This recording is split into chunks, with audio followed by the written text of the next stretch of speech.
Ken's a hero. Today was his day off.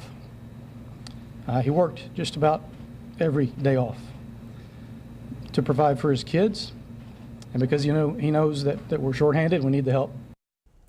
The city of San Marcos and law enforcement across the state mourning Officer Kenneth Copeland tonight, shot and killed while serving a warrant this afternoon. We have team coverage this evening. Jason Puckett is in the neighborhood where the shooting happened. But first, let's go to Brandon Jones, who's at police headquarters, where SMPD and city leaders spoke about the veteran officer. And Brandon, I know just a few months ago, Officer Copeland was honored for helping to start a Cub Scout program at an elementary school. Yeah, that's right, Quita, and that just speaks to the kind of man that Officer Copeland was. You know, there is such a sense of sadness here in San Marcos. Officer Copeland was the first officer to die in the line of duty here, and tonight the flags behind me are lowered at half-staff. So, you know, this all started shortly before 3 this afternoon. Officer Copeland and several officers responded to the El Camino Real subdivision to serve an arrest warrant at a home for a man wanted for a violent crime. Shortly after the officers arrived, police say a man who they have not identified began shooting at them. San Marcos Police Chief Chase Stapp described it as an ambush style of attack. Officer Copeland was struck several times. Chief Stapp says he was wearing his protective vest. Officer Copeland was taken to the Central Texas Medical Center where he later died. You know, Chief Stapp says the man did surrender to police. Police say that man has a gunshot wound. Right now they don't know if he shot himself or if he was shot by police. He was taken to a hospital as well and will be taken to jail when he is well enough to go. Tonight we're hearing from city leaders. No city is prepared for this, and we are all mourning together.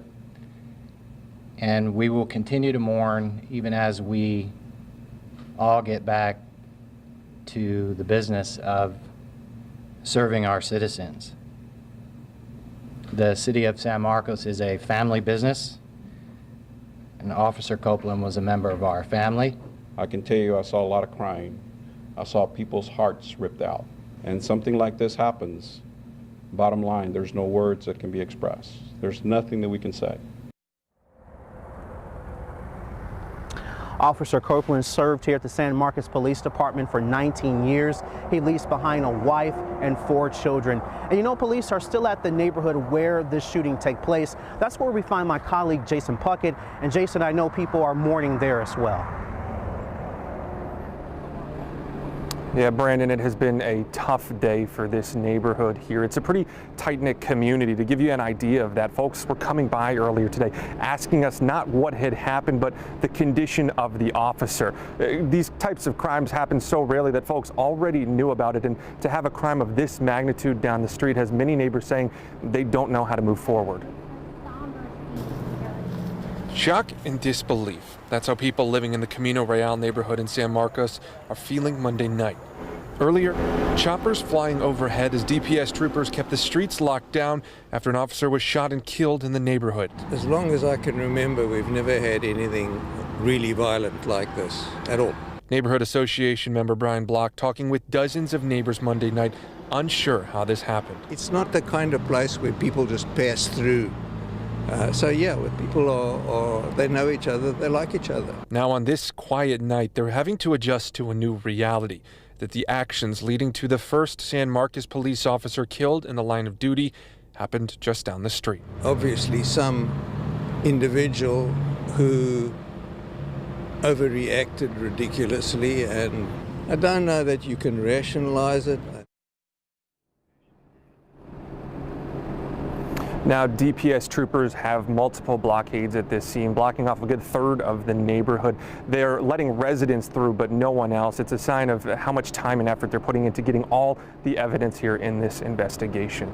For now, here live in San Marcos, I'm Jason Puckett, KVUE News Night Beat.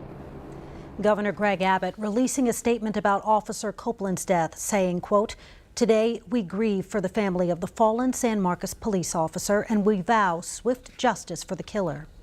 Texas Attorney General Ken Paxton also sent his condolences to the San Marcos Police Department. Today's death is another blow to the Texas law enforcement community. It's been less than 2 weeks since a trooper's death near Tyler. 41-year-old State Trooper Damon Allen was shot and killed during a traffic stop Thanksgiving Day. The man accused of Trooper Allen's death has a lengthy criminal history with law enforcement. And just at the start of November, another trooper was killed in a car accident during a traffic stop in Temple. Now, there's still a lot we don't know, including what type of warrant Officer Copeland was serving, who the suspect is, and if the suspect had a prior criminal history. We'll continue to bring you updates as soon as we get them on air and online at KVUE.com.